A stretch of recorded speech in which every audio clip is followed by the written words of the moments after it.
Guys, isang pangunahing witness ang hawak na umano ni Mike Defensor dahil nakonsensya daw ito at talagang tumawag at gusto na talagang, alam mo yun, ipalabas yung katotohanan dahil sila yung naghahatid ng bilyong-bilyong pera sa bahay ni Martin Romualdez at sa Malacanang kay BBM.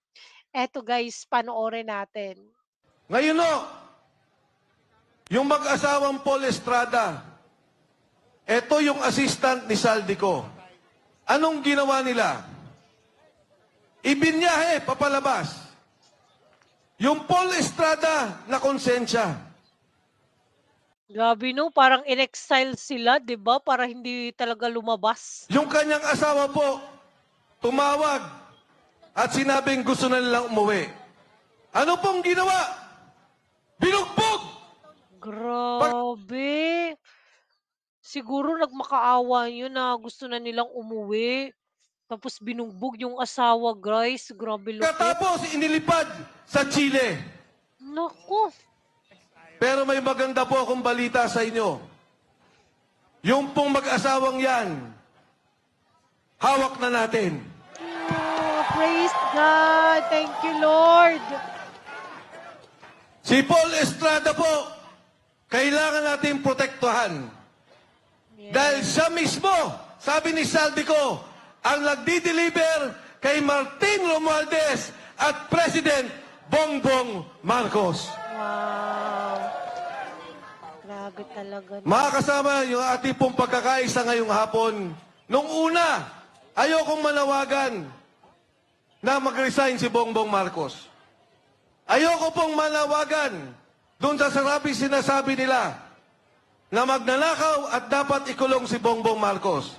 Pero dito sa akin nakikita, yung pagsalita ni Saldico, wala na pong kaduda-duda. Si Saldico, chairman ng Appropriations Committee ng Kongreso. Bata nila, tao nila, 3 taon. Hindi ka magiging chairman ng Appropriations Committee kung hindi ka pinili ng Pangulo. Si True. Speaker Martin Romualdez, pinili ng Pangulo. Correct. At yung pontong yan, sila ang gumagawa. Sila ang nag-aayos. Ngayon pong araw, tinanggal si Executive Secretary Bersamin. Akala siguro nila 'no, na alam mo yung sasaya yung tao 'pag nawala si Bersamin tsaka si Pangandaman, eh, naku talaga 'to si BBM dapat siya yung mag-resign, 'di ba?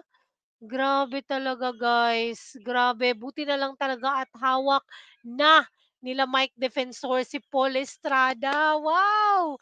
Thank you Lord. Talagang alam mo yung God is working talaga guys behind all of this. Kasi hindi talaga 'to mangyayari kung hindi 'di ba binulgar ng Diyos yung mga disasters, yung mga alam mo yung sakuna na nangyayari sa Pilipinas ng mga bagyo, mga lindol, para talaga makita yung mga flood control scandal na 'to.